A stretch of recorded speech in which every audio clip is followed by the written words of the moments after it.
பிதாவே, உம்மை துதிக்கிறோம், உம்மை ஸ்தோத்திக்கிறோம் ஆண்டவரே. இந்த பகல் வேளையில உங்களுடைய பிரசன்னம் வந்து இறங்க ஜெபிக்கிறோம்.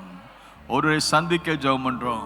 ஆவியானவரை ஆளுகை செய்வதாக இயேசு நாம் ஜெபிக்கிறோம் பிதாவே. கர்வம் பிரைஸ் தி லார்ட். கர்த்தருடைய நாமம் மகிமைப்படுவதாக.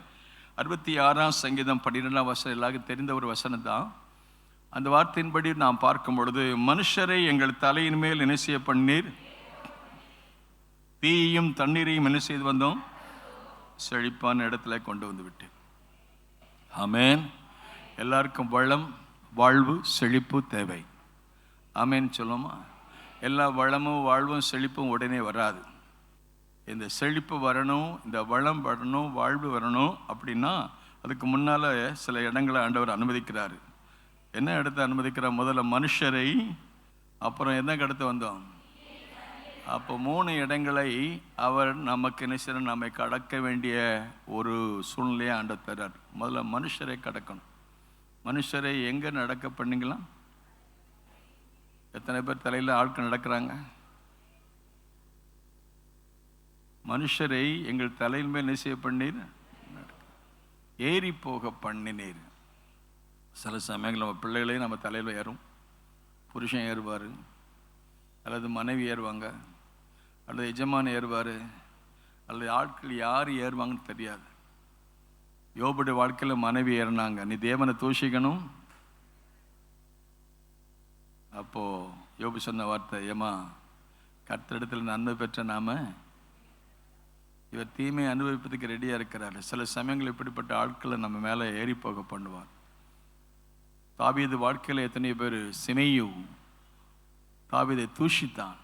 தூஷித்த போது கர்த்தர் சொல்கிறார், சிமையு அவனை தூஷித்த போது அவருடைய தளபதி சொல்கிறான், எஜமானனே, என்ன ராஜாவே, உங்களை தூஷிக்கிறதுக்கு அவன் யார? அவன் உங்களை தூஷிக்கிறான் பாருங்க, அவன் தலையை எடுத்துட்டுமான்னு கேட்கான். உடனே அதுக்கு தேவை சொல்ல, எப்பா கர்த்தர் அனுமதிச்சுக்கிறார். எல்லாம் சொல்லுங்க. சில சமயங்களில் ஆட்களை நம்ம தலையின் மேலே ஏறி போகும் பண்ணும்போது நம்ம அவசரப்பட வேண்டாம், ஆத்திரப்பட வேண்டாம். அதுக்காக ஸ்தோத்திரம் பண்ணுங்க. அல்லேலூயா சொல்லுமா? நீங்கள் ஸ்தோத்திரம் பண்ணால் சூழ்நிலையும் மாறும். நான் மேலே தலையின் மேலே நடக்க பண்ணவங்கள அவங்க மேலே நடக்கிறதுக்கு கர்த்தர் நமக்கு உதவி செய்வார். மேன் அல்லேலூயா. சில சமயங்களில் அனுமதிப்பார். நாம் எப்படி யோசேப்பு வாழ்க்கையில் அவருடைய உடம்பிறப்புகள்லாம் அவர் தலையின் மேலே ஏறி போங்க அனுமதி கொடுத்தார். ஆனால் யோசேப்பு ஒரு நாளும் அண்ணமாருக்கெல்லாம் அவனுக்கு இடையூறு பண்ணாலும் ஒரு நாளும் அந்த யோசேப்பு ஏன் எனக்கு இப்படி அநியாயம் பண்ணுறீங்கன்னு கேட்கல. கர்த்தர் நம்ம கூட, கர்த்தர் யோசேப்போடு இருந்தார். அவன் கூட இருக்கும்போது இந்த மாதிரி சூழ்நிலாம் வரத்தான் செய்யும். உங்களை அப்படியே ஆண்டவர் பொத்தி பொத்தி வச்சு செல்ல பிள்ளையாக வளர்க்க விரும்புகிறார்ல, உன் நல்ல பிள்ளையாக வளர்க்க விரும்புகிறார். ஆமேன் ஆமேன். அதான் தாவீது சொல்றாரு, என் கைகளை போருக்கும் என் விரல்களை யுத்தத்திற்கும் படிப்பிக்கிற தேவன். அல்லேலூயா சொல்லுமா? நம்ம ஆண்டவர் என்னன்னா யுத்த குதிரையை மாற்ற விரும்புகிறாரு. நம்ம ஒரு போர் சேவரை போல மாற்ற விரும்புகிறாரு. ஆகவே ஆண்டவருக்கு ஸ்தோத்திரம். ஆண்டவர் நம்ம உருவாக்க விரும்புகிறாரு, நம்ம பயன்பட வேண்டும் என்று விரும்புகிறார். ஆண்டவர் உலகத்தை உங்களுக்கு உபத்திரம் உண்டு, ஆனால் என்ன செய்யுங்க, நான் உலகத்தை ஜெயித்தேன்றாரு. நல்ல கரங்களை தட்டி உலகத்தை உங்களுக்கு என்ன உண்டு? ஆமேன் சொல்லும். அல்லேலூயா. சிலர் போதனை செய்வாங்க, உலகத்தை உங்களுக்கு பாடே வராது, இயேசுவை ஏற்றுக்கொள்ளுங்க, பாடே வராது, கஷ்டம் வராது, அப்புறம் வியாதி வராது, விபத்து வராது, மரணம் கூட வராதுன்னு சொல்லி சில தவறான போதனைகளை செய்கிற ஆட்கள்லாம் இன்னைக்கு நவீன நாட்கள்லாம் வந்துட்டு இருக்காங்க. ஒரு சமயம் ஒரு இளம் போதை வந்தார், உங்களுக்கு வியாதியெல்லாம் வராது அப்படின்னு டீச் பண்ண ஆரம்பித்தார். உங்களுக்கு விபத்தும் வராது அப்படின்னு. அப்படி போது செய்த போது பெரியாக்கெல்லாம் கூப்பிட்டு அவங்களை சத்தம் போட்டாங்க, அப்படி சொல்லாத, தானியேல் வியாதிப்பட்டான், சிக்கிய வியாதிப்பட்டான், கிளையாத்தின் பிசின் தைலம் இல்லையா அப்படின்னு சொல்லி ஆண்டவர் பலமுறை சொல்லிக்கிறாரே. ஆகவே வியாதி வரத்தானே செய்யும். இல்லை, நீங்கள் இயேசு ஏற்றுக்கொண்டான், நீங்கள் ரட்சிக்கப்பட்டான், அபிஷேகம் பட்டான், இயேசு ஏற்று உங்களுக்கு வியாதியே வராது, கஷ்டமே வராது, அப்படின்னு விபத்தும் வராது அப்படின்னு சொல்லி இவர் போதிக்க ஆரம்பித்தார். இது ஒரு ப்ராஸ்பரிட்டி தியரிம்பாங்க, செழிப்பின் உபதேசம்னு சொல்லுவாங்க. அப்படிப்பட்ட போதனை செஞ்சுருந்த ஆளை பார்த்து எல்லாரும் சொன்னாங்க, அப்போ இவர் பெரிய ஆட்களை மதிக்கல. நாட்கள் வயோதிபராக இருந்த போது, ஏன்னா அவங்க வயசானதுக்கு அப்புறம் கொஞ்சம் வயசு 40, 50, 60 வயசு ஆகிட்டு வச்சுக்கலேன், அவங்களுக்கு எல்லா வியாதியும் வரத்தான் செய்யும். என்னென்ன வியாதி வரும்னு சொல்லுங்கள். அது என்கிட்ட இருக்குதானே பாஸ்டர்? காலத்தில் நிறைய இருக்குது. அந்த காலத்தில் பார்த்தா சோகமாக இருக்கீங்களான்னு கேட்பாங்க, இப்போ எவ்வளவு இருக்குன்னு தான் கேட்காங்க. அது நம்ம பாடி, நம்ம சரீரத்தில் அது இருக்குதான் செய்யுது, அது இல்லாமல் இல்லை. இதுதான் உலகம். ஆமென் சொல்லுமா? ஆனால் இந்த ஆள்கிட்ட போதுனே அதை வரவே வராது. ப்ரெஷர் வராது, சுகர் வராது, வியாதி வராது, விபத்து வராதுன்னு. ஏன்னா அங்கே பக்கத்தில் உள்ள பாஸ்டர்மாரெல்லாம் ஜீப்பா போட்டிருந்தால அவங்களுக்கு எல்லாம் அந்த பிரச்சனை. அப்போ அவங்களுக்கெல்லாம் ரொம்ப வருத்தம். இந்த சின்ன பாஸ்டர் இப்படிலாம் பேசுகிறாரு, இந்த காலத்தில் இந்த போதனையெல்லாம் இப்படி வந்துட்டுருக்கேன்னு சொல்லிட்டு அது ரொம்ப அந்த நாட்களில் மூத்த போதவர்கள் கஷ்டப்பட்டாங்க, வருத்தப்பட்டது.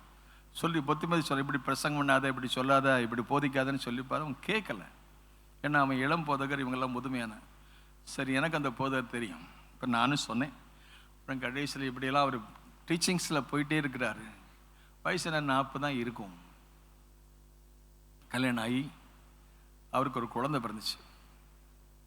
அப்போ குழந்தை பிறக்கும்போது இது சென்னையில் நடந்த சம்பவம். சில வருஷத்துக்கு முன்னால் குழந்தைய பார்க்க போகிறார், வேகமாக ஓட்டிகிட்டு போய்க்காரு. ஆக்சிடென்ட் ஆகி ஆக்சிடென்ட் இறந்து போயிட்டார். ஒரு வேதனையான அனுபவம். அவருடைய போதனையே அவருக்கு வேதனையை கொண்டு வரக்கூடிய சூழ்நிலை ஆரம்பிச்சு. நாட்களில் நவீன காலத்து போதனை எப்படி இருக்குன்னா, கஷ்டம் வராது, உனக்கு கண்ணீர் வராது, உனக்கு பிரச்சனை வராது அப்படின்னு சொல்லக்கூடிய போதனைகள் உலகத்தில் பெருகி வருது பார்க்குறோம். ஆனால் ஆண்டவர் சொன்னார், உங்களுக்கு உலகத்தில் அதோட இன்னொரு ப்ளஸ் பாயிண்ட், நான் உலகத்தில் உங்கள் கூட இருக்கேன். என்னங்க, உலகத்தில் உபத்திரம் உண்டு, ஆனாலும் என்ன செய்யுங்க, நான் உலகத்தையும் சகல நாட்க உங்கள் கூட இருக்கிறேன். ஆமென். பவுலுக்கு வியாதி வந்த போது ஒரு முள் கொடுக்கப்பட்டன்னு சொல்லியிருக்கு. அந்த முள் கொடுக்கப்பட்ட போது பலவீன சரீரத்தில், முதுமையில் வரக்கூடிய வியாதி, அது கண்ணிலேருந்து தண்ணி வடிஞ்சுன்னு சொல்கிறாங்க. அது அவருடைய சரீரத்தில் அவர் பலவீனப்படுத்தக்கூடிய ஒரு பலவீனம் இருந்துன்னு சொல்கிறாங்க. அது என்னங்கிறது தெளிவாக சொல்லப்படாட்டாலும் அவருக்கு ஒரு பலவீனம், ஒரு சுகவீனம் இருக்கு. அந்த பலவீனத்தில் சுகவீனத்தில் ஆண்டவரிடத்தில் கேட்ட, ஆண்டவரே இந்த முள்ளை என்னை விட்டு எடுத்து போடுங்கன்னு சொன்ன போது ஆண்டவர் கொடுத்த பதில் என்ன? எடுத்து போட்டாரா? எடுத்து போடல. அவர் கொடுத்த பதில் என்ன? என் கிருபை, கிரேஸ். கிருபைங்கிறது இயேசுதான். என் கிருபை உனக்கு போதும். கிருபையுள்ள வார்த்தை, கிருபையுள்ள வசனம், கிருபையுள்ள வல்லமை. ஆகவே ஆண்டவருக்கு ஸ்தோத்திரம். பவுலுடைய வாழ்க்கையிலையும் பலவீனம் சுகவீனம் வந்துச்சு. ஆனால் அவங்களுக்கும் அந்த பலவீனத்திலையும் அவருடைய கிருபைனால அதை தாங்கி, என் கால் சறுக்கிறதை சொல்லும்போது உங்கள் கிருபை என்ன தாங்க. ஆமென். உலகத்தில் உபத்திரம் உண்டு, ஆனால் நான் உலகத்தை ஜெயித்தேன். திடன் கொள்ளுங்கள், உலகத்தை ஜெயித்தேன். உலகத்தின் சகல நாட்களையும் நாம் கால் சறுக்கிறது சொல்லும்போது தான் அவர் நம்மை தூக்கி விடுற தெய்வமாக இருக்கிறார். அல்லேலூயா சொல்லுமா? ஆகவே மனுஷரை எங்கள் தலையில் மேல் என்ன செய்ய பண்ணீர்? நம்ம வாழ்க்கையில் ஃபேஸ் பண்ணுற ஒவ்வொரு ஃபேஸ், ஒவ்வொரு லெவலில், ஒவ்வொரு சூழ்நிலை, அவங்களுடைய வயதுக்கு தக்க, அவங்க ஆவிக்குரிய வளர்ச்சிக்கு தக்க, அவங்க சூழ்நிலைக்கு தக்க நமக்கு நெருக்கங்கள், பாடுகள், கஷ்டங்கள், கண்ணீர், வேதனை, துக்கம் வரத்தான் செய்யும். அப்படிப்பட்ட சமயத்தில் இந்த சங்கீதக்காரன் சொல்ல, மனுஷரை எங்கள் தலையில் மேல் ஏறி போக பண்ணினீர். அப்புறம் என்ன சொல்ற, நாங்கள் எதை கடந்து வந்தோம்? தீயை போன்ற சோதனை, தண்ணீரை போன்ற சோதனை. சத்ராக், மேஷாக், ஆபேத்நேகோ வாழ்க்கையில் தீயை கடந்து வரக்கூடிய ஒரு சூழ்நிலை ஏற்படும். நமக்கு எல்லாருக்கும் தெரியும். தானியேல் புஸ்தகத்தில் வாசித்து பார்க்கணும். அவர்கள் என்ன செய்தார்கள்? ராஜா வண்டு பண்ண பொற்சிலையை வழிபட மாட்டோம்னு சொல்லுவோம். நேற்று ஒரு சகோதரன் வந்தார். ஒரு நல்ல ஒரு சகோதரன், நீண்ட நாட்களாக சர்ச்சுக்கு வர்றாரு. எனக்கு இருக்கிற பிரச்சனை, அவர் யார், எங்கேருந்து வர்றாருன்னு எனக்கு தெரியல. ரொம்ப நாளாக சர்ச்சுக்கு வர்றார். அதிகாலை ஜெபத்துக்கு தான் வருவார். அவர் ரொம்ப நாளாக பார்த்துட்டே இருக்கிறாரு. நானும் அவரை பார்த்துட்டு இருக்கிறேன். நான் ஒரு நாளும் பர்சனலாக அவர் மீட் பண்ணதில்லை. ஆனால் நேற்று பல வருஷம் அவர் சர்ச்சுக்கு வர்றாரு. நான் எத்தனை வருஷம்னு கேட்கல. நேற்று மீட் பண்ணோன்னு அவர் சொன்னார், பாஸ்டர் எனக்கு 3 கோல்டு மெடல் கிடச்சிது. அவர் இன்னைக்கு கல்லூரி பேராசிரியர் இருக்கிறாரு. 3 மெடல் கவர்னர்ட்ட வாங்கியிருக்கிறாரு. Gold medal. சைக்காலஜி படித்ததுக்காக, வேறு ஏதோ ஒரு காலேஜ் அவர் பட்டம் பெற்றதுக்காக 3 அவார்டு வாங்கியிருக்கிறார். அந்த 3 அவார்டில் 2 அவார்டு கவர்னர் கொடுத்துக்கிறாராம். இன்னொரு அவார்டு வந்து நம்முடைய விசுவாசத்துக்கு மாறான ஒரு தலைவர், அவர் வந்து இவருக்கு கொடுக்கணும்னு சொல்லி அவர் அந்த ப்ரோக்ராமில் இருந்த உடனே இவர் பார்த்தாரு, இவர் தேவ மனுஷன், அந்த மனுஷன் கையில் ஒரு அவார்டு வாங்குறத விட்டு நான் வாங்காமல் இருக்கிறது நல்லது. 3வது கோல்டு மெடலை வாங்கலையாம். ஆமென். அவன் கையில் போய் நான் வாங்கணுமா? நான் தேவனுடைய மனுஷன், அவன் கையில் போய் நான் வாங்குறதுக்கு விரும்பலை. அது என்ன மெடலை கொடுத்தாலும் சரி, வைர மெடலே இருந்தாலும் பரவாயில்ல அப்படின்னு வைராக்கியமாக கர்த்தருக்கு பிரியமா. அப்புறம் அவர் சொன்னார், ஒரு மாணவன் அவனுக்கு பயிற்சி கொடுக்கறதுக்கு நாங்கள் சொன்னபோது, அந்த மாணவன் அவன் கிட்டத்தட்ட இந்த ஸ்கூல் இயரில் 2 செமஸ்டர் 3 செமஸ்டர் அவன் படிக்கும்போது அவன் கணக்கில் 14 மார்க் தான் வாங்கியிருக்கான். ஆனால் இவர் 1 மாதம் அவனுக்கு டியூஷன் எடுத்த உடனே இப்போ அவன் 84 மார்க் வாங்கக்கூடிய அளவுக்கு பயிற்சி கொடுத்துக்கிறார். நான் அவரை பாராட்டினேன். அப்போ அவர் சொன்னார், பாஸ்டர், நான் சர்ச்சுக்கு அமைதியாக வரேன், அமைதியாக போகிறேன், உங்களை நான் பார்த்ததே இல்லை, நான் உங்கள் பிரசங்கம் எனக்கு பிடிக்கும், ஆகவே ஆண்டவர் ஸ்தோத்திரம். கடைசியில் அவர் சொன்னார், ஆண்டவர் எனக்கு கொடுத்த தாளந்தை நான் கர்த்தருக்காக பயன்படுத்த விரும்புகிறேன். எனக்கு என்ன தாளம்? டீச்சிங். குறிப்பாக சொல்ல, நான் 2-3 கோல்டு மெடல் 2-3 மெடலில் 2 வாங்கிட்டேன், 1 வாங்க விரும்பல. பிகாஸ் எனக்கு அது விருப்பம் இல்லாத ஆள் கொடுத்ததுனால. எனக்கு கர்த்தர் கொடுத்த கிருபை என்னன்னு கேட்டிங்கன்னா, மேத்தமெட்டிக்ஸில் யாரை கொடுத்தாலும் அவனை 100க்கு 100 ஆக்கு வாங்குறதுக்கு நான் உருவாக்குறேன்றார். அவர் இன்னொன்று சொன்னார், நம்ம சர்ச்சில் யாராவது கணக்கில் வீக்காக இருந்தால் நான் வந்து ஃப்ரீயாக சொல்லிக் கொடுக்கன்னு சொன்னார். ஆமென்.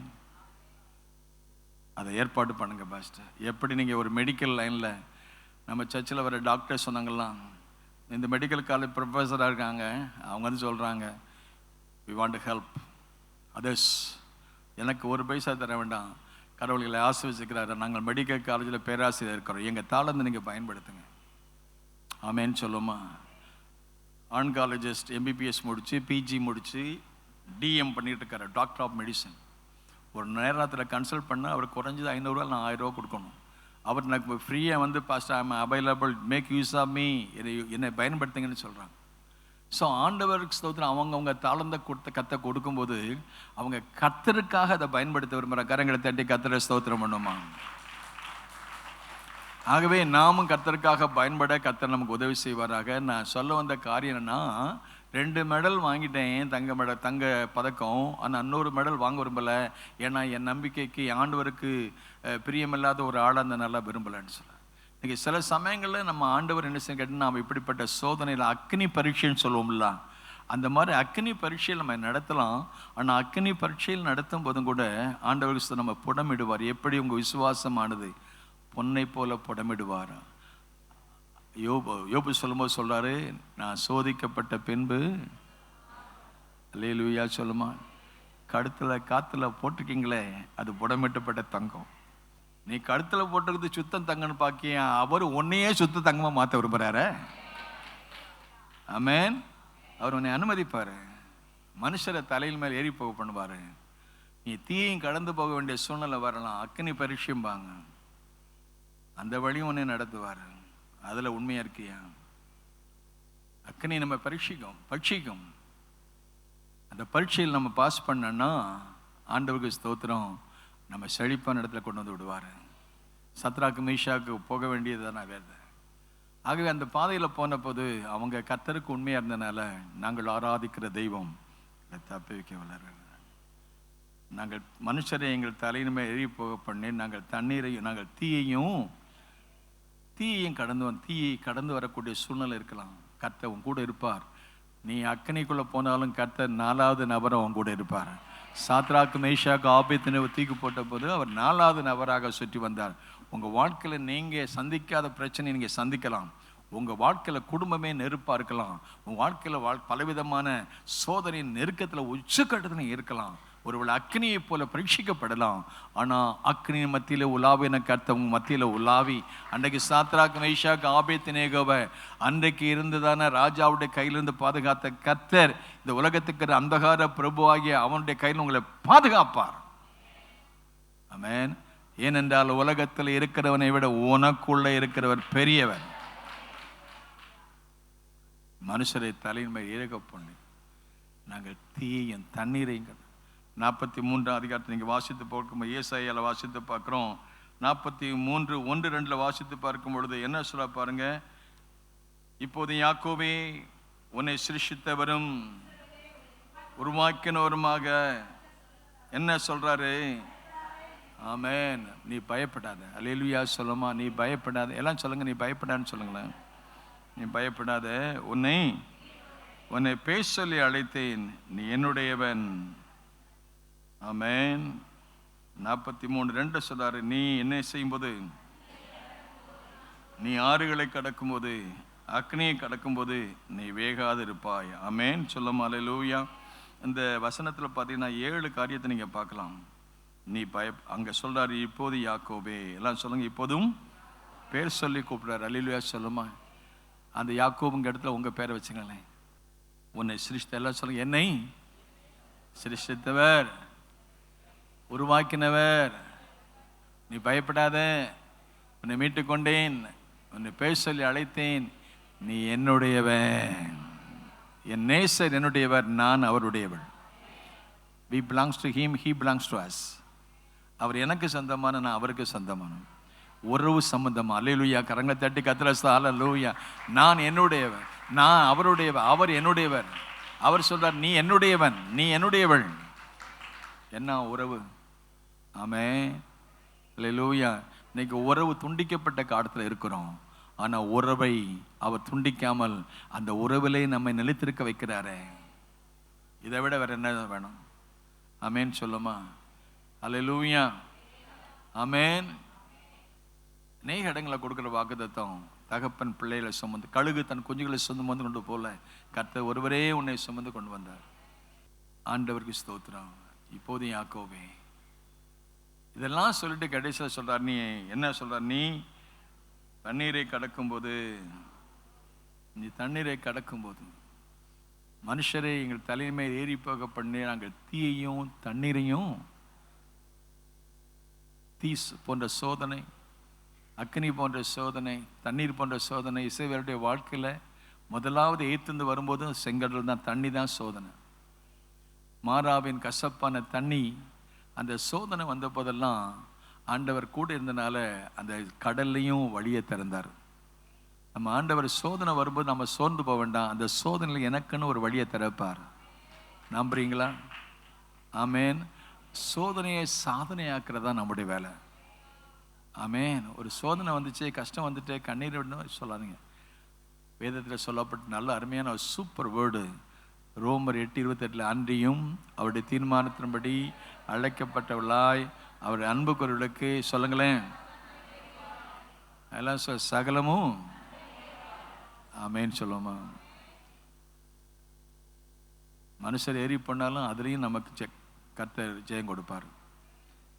நாம் தண்ணீரை தண்ணீர் போன்ற சோதனை வந்தாலும், யோர்தானில் சோதனை வந்த போது, அது யோர்தான் கரைபுரண்டு வந்த போது, அந்த உடன்படிக்கை பெட்டியை தூக்கிட்டு போன போது, ஆசாவுடைய கால் பட்ட போது மாபெரும் ஜெயத்தை கர்த்தர் கொடுத்தான்னு பார்க்குறோம்.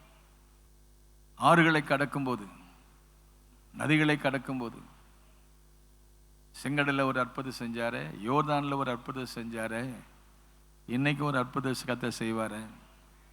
இன்னைக்கு ஏதோ அன்னைக்கு செஞ்சதுன்னு நினைக்காதீங்க, இன்னைக்கும் கதை செய்ய முடியும். பரிசுத்த பிள்ளைகள் வாழ்க்கையை செய்வார், உங்க வாழ்க்கையில செய்வார். கர்த்தர் எனக்காக யாவையும் செய்து முடிப்பார். ஆமென் சொல்லுமா. அல்லேலூயா. நான் சொல்லிட்டே போகலாம். ஆண்டவருக்கு ஸ்தோத்திரம். அப்புறம் அவர் சொன்ன வார்த்தை கடைசியில் செழிப்பான இடத்தை கொண்டு விட்டார். எலிசா வாழ்க்கையில் சம்பவிக்கும் போது பார்க்கும்போது வாழ்க்கை நடந்த சம்பவம், எலியாவும் எலிசாவும் நல்ல உறவில் இருந்தாங்க. அப்போ அவர் சொல்கிறாரு, எப்பா நான் போகிறேன் உலகத்தை விட்டு, ஆண்டவர் எடுத்துடுவார், நான் போகும்போது உனக்கு என்ன செய்யணும்னு கேட்குறாரு. அவன் சொல்கிறான், எனக்கு நீங்கள் தான் வேணும்னு சொல்லிட்டு அவன் இன்னொன்று கேட்டான், உங்கள் மேலே இருக்கிற அபிஷேகம் எனக்கு என்னது 2 மடங்கு எனக்கு வேணும்னு கேட்டப்போ, அதுக்கு நான் போகிற என்னை நான் எடுத்துக்கொள்ளப்படும் போது நீ பார்த்தேன்னா உனக்கு அந்த அபிஷேகம் கிடைக்குன்னு சொல்லு. நான் வேறு எதையும் கேட்கல, உங்கள் மேலே இருக்கிற அபிஷேகம். இன்னைக்கு உங்களுக்கு என்ன வேணும்? நான் ஜெபம் பண்ணது கேட்டேன், யாருக்கா தேவை இருந்தால் கை தூக்குன்னு சொல்ல. நீங்கள் என்ன தேவையாக கை வைத்தீங்கன்னா தெரியாது. ஆனால் எலிசா வைத்தினது எனக்கு 2 மடங்கு ஆசீர்வாதம். 2 மடங்கு ஆசீர்வாதம்னா வேற ஒன்றும் இல்லை, உங்கள் மேலே இருக்கிற அபிஷேகம். ப்ரையாரிட்டி. உங்கள் அபிஷேகம், உங்கள் பிரசன்னம், உங்கள் வசனம், உங்கள் ஆவியானவர் எனக்கு வேணும். அவர் இருந்தால் போதும், வேற எல்லாம் எனக்கு வந்துடும். நீங்கள் மட்டும் இருந்தால் போதும் ஆண்டவரே. அப்போ அதுக்கு அவர் போனார், பெத்தேல் போகிறாரு, கில்கால் போகிறாரு, யோர்தான் போகிறாரு, எரிகோ போகிறாரு. கடைசியில் குறிப்பிட்ட நேரம் வந்தது, எடுத்துக்கொள்ளப்பட்ட பொழுது இவங்க 2 பேரும் யோர்தானை கடந்து அக்கறை போயிட்டாங்க. அக்கறை போனோடனே அவர் பரலோகத்துக்கு போயிட்டார். போகும்போது அந்த எலிசா சொன்ன ஒரு வார்த்தை என்னன்னா, என்ன சொன்னா தெரியுமா? என் தகப்பனே, என் தகப்பனே, இஸ்ரவேலுக்கு ரதமும் குதிரை வேணுமாறு. நீங்கள் தான் எல்லாமா இருந்தீங்க. ராஜாவே பயப்படக்கூடிய அளவுக்கு ஆகாப் ராஜாவுக்கு முன்னால் வல்லமே, தேவ வல்லமே காட்டினீங்க. இங்கே தான் ரதமும் குதிரை வேணுமாறு. ரதம், குதிரை, ஒரு பெரிய படை. அந்த படை இருந்தால் போதும், ஜெயிச்சிருவாங்க. அது மாதிரி நீங்கள் தான் எங்களுக்கு ஜெயமாக இருந்தீங்க. நீங்கள் போயிட்டு தகப்பனே, தகப்பனே, இஸ்ரவேலுக்கு ரதம் குதிரை நான் என்ன செய்வேன்? இப்போ கரை புரண்டு வர்ற வெள்ளத்தை எப்படி கடந்து போவோம்? நீங்கள் இருந்தீங்க, சொல்லமா இக்கரை வந்துட்டேன். இப்போ இக்கரை நின்று அக்கறை போகணுமே. எப்போ? நான் மட்டும் ஐ எம் அலோன், நான் தனித்து விடப்பட்டுக்கிறேன், யாருமே எனக்கு இல்லை. நீங்கள் ஒரு ஆள் தான் இருந்தீங்க, நீங்களும் போயிட்டு நான் என்ன செய்வேன்? என் தகப்பனே, என் தகப்பனே, இஸ்ரவேலுக்கு ரதம் குதிரை வீரமாக இருந்தவரே. என்ன உறவு? அப்பா பிள்ளைங்கிற உறவு. அல்லேலூயா சொல்லுமா? ஆமென். அந்த உறவு இருந்ததுனால என் தகப்பனே, என் தகப்பனே, இஸ்ரவேலுக்கு ரதம் குதிரை வீரமாக இருந்தவரே சொன்ன போது புலம்பினான். புலம்பின பொழுது அவன் என்ன கேட்டான்? அவன் வந்து இப்போ ஆண்டவர் தம்முடைய எலியா அவன் தன்னுடைய சால்வையை கீழே வந்தது இறங்கியதுன்னு பார்க்கணும். அப்போ வேற ஒன்றும் கையில் அந்த சால்வை எடுத்து எலியாவின் தேவன், ஆமென், அவன் உடனே அந்த சால்வை எடுத்து அடித்த கரை புரண்டு வந்த வெள்ளம் 2ஆ நின்றது. அவன் சுலபமாக வந்தான். அதுக்கப்புறம் அது எலியாவின் தேவன் மாபெரும் காரியங்களை செய்ய சித்தம் கொண்டார். இப்போ இந்த காலை வேளையும் கூட கர்த்தர் பெரிய காரியங்களை செய்வார். ஆண்டவரே ஸ்தோத்திரம். நாங்கள் மனுஷரை தலையிலுமே ஏறி போக பண்ணி தண்ணீரையும் தீயும் கடந்து வந்தோம். எங்களை எங்கே கொண்டு வந்துருக்கிறீங்க? நல்ல எழுந்து கரங்களை தட்டி கர்த்தரை ஸ்தோத்திரம் பண்ணுவோம். எங்களை செழிப்பான இடத்துல கொண்டு வந்திருக்கீங்க ஆண்டவரே. இப்படி நாமத்தை மையப்படுத்த ஆண்டவரே கிருபை கூட இருப்பதாக இயேசு நாம் ஜெபிக்கிறோம் பிதாவே. ஆத்துமாவே கர்த்தரை ஸ்தோத்திரி, உள்ளமே பரிசுத்த நாமத்தை ஸ்தோத்திரி. ஆத்துமாவே கர்த்தரை ஸ்தோத்திரி, அவர் செய்த சகல மறவாதே. ஆமென். God bless you all. கர்த்தர் உங்களை ஆசீர்வதிப்பார்.